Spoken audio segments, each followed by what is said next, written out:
생활 속 법률 히어로 이승우 변호사의 사건 파일.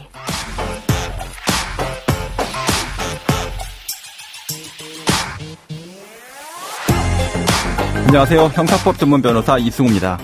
각종 사건 사고에서 여러분을 구해드리겠습니다. 자, 오늘 열어볼 사건 파일은 계곡 살인 사건의 피해자 이야기입니다.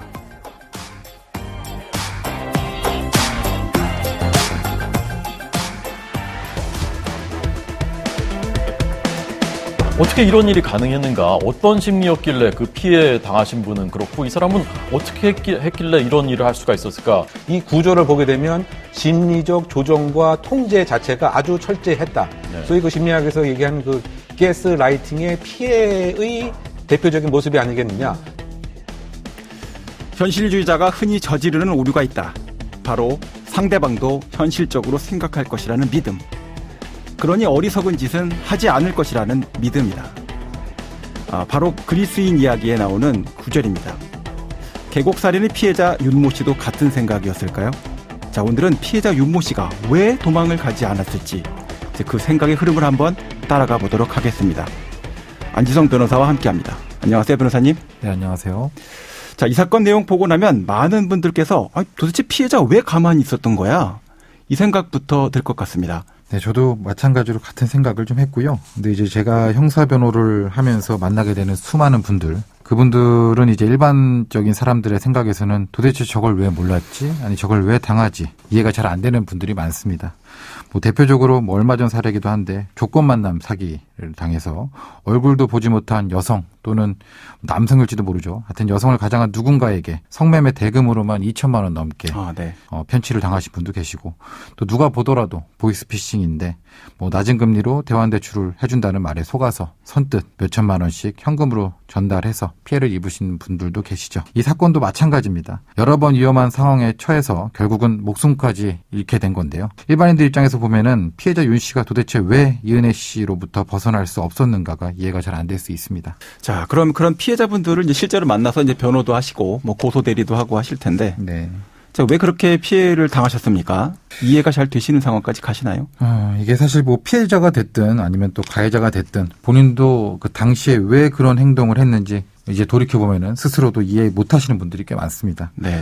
가해자 입장이라고 한다면 이제 뭐 죄의 유무와 처벌 수위를 이제 판사가 판단하게 되잖아요. 그렇습니다. 그러다 보니 최소한 판사에게 그 당시에는 그래서 이 피의자 또는 피고인이 그랬을 수도 있겠다라는 생각이 들게끔 저희가 사건에 이르게 된 경위를 최대한 잘 포장을 하는 것이 중요하고요.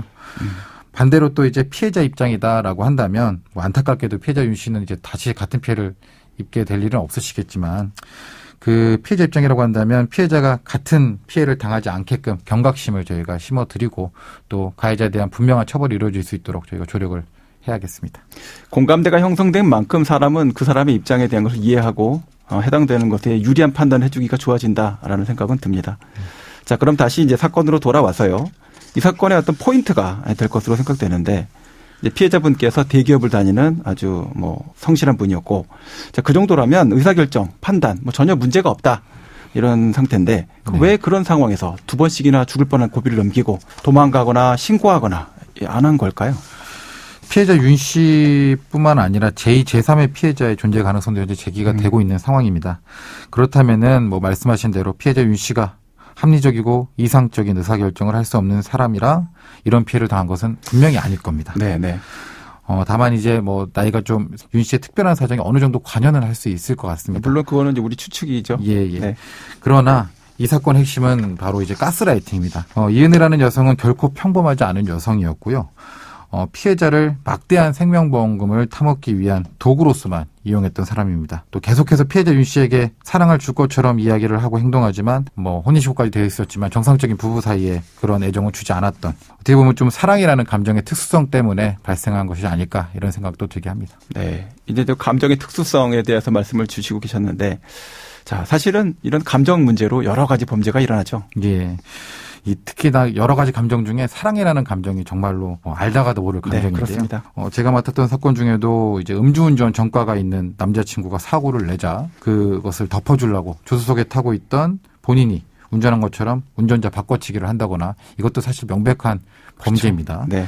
그리고 또 너무나 일방적이고 맹목적인 사랑을 하다가 그것이 좀 변질돼서 스토킹으로 이제 바뀌기도 하고요. 네. 또 너무나 사랑했던 연인 사이지만 순간에 또 잘못된 판단으로 성관계 장면을 몰래 촬영하다가 결국엔 걸려서 감옥에까지 가게 된 사건도 있고요. 자, 결국 뭐 이제 감정이라는 것이 얼마나 강력한 이런 동기, 행동의 동기가 되는지 이런 걸 보여주는 이제 그런 사건들이다라고 여겨지는데, 자, 이 사건 공론화되면서 다시 한번 가스라이팅 이 단어가 굉장히 뭐 언론에 오르내리고 있습니다. 네.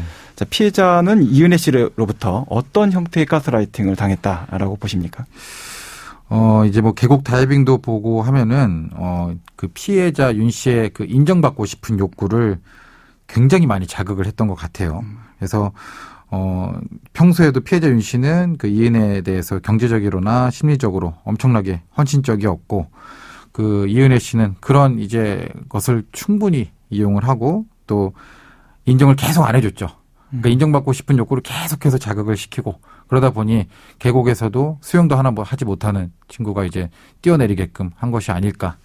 오히려 그 책임감이 강한 사람의 심리를 활용을 해서 이용을 그렇죠. 해서 네. 그 사람이 포기하거나 버리거나 하지 않는 그런 상황이 이제 이런 여러 가지 결과로 이루어지게 되는데 연결이 됐다 이런 생각이 들게끔 네. 하시는 말씀입니다. 자, 그러면 오늘 사건에 담긴 법 이야기를 한 줄로 정리해드리고 실제 법적 대응과 자문 이어가도록 하겠습니다.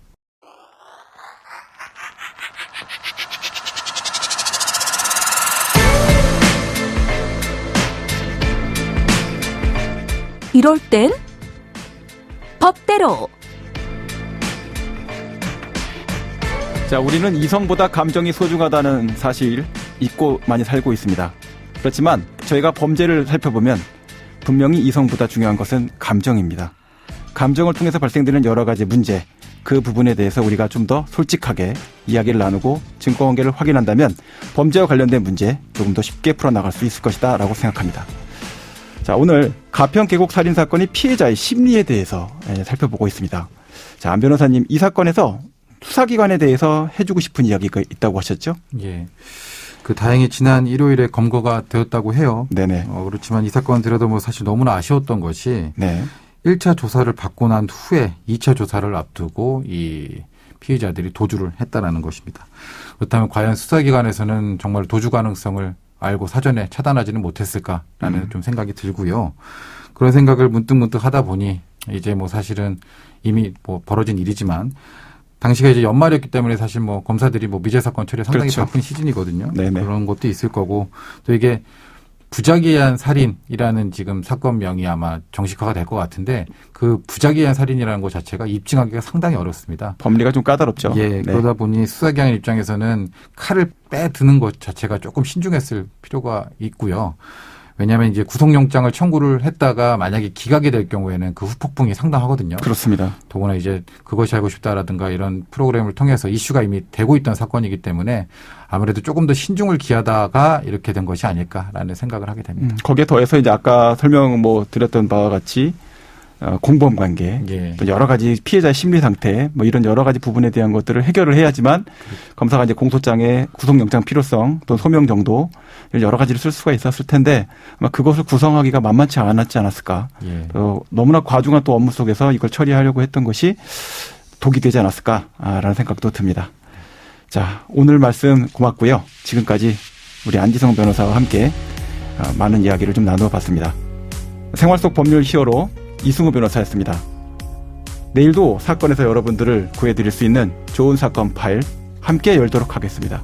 감사합니다.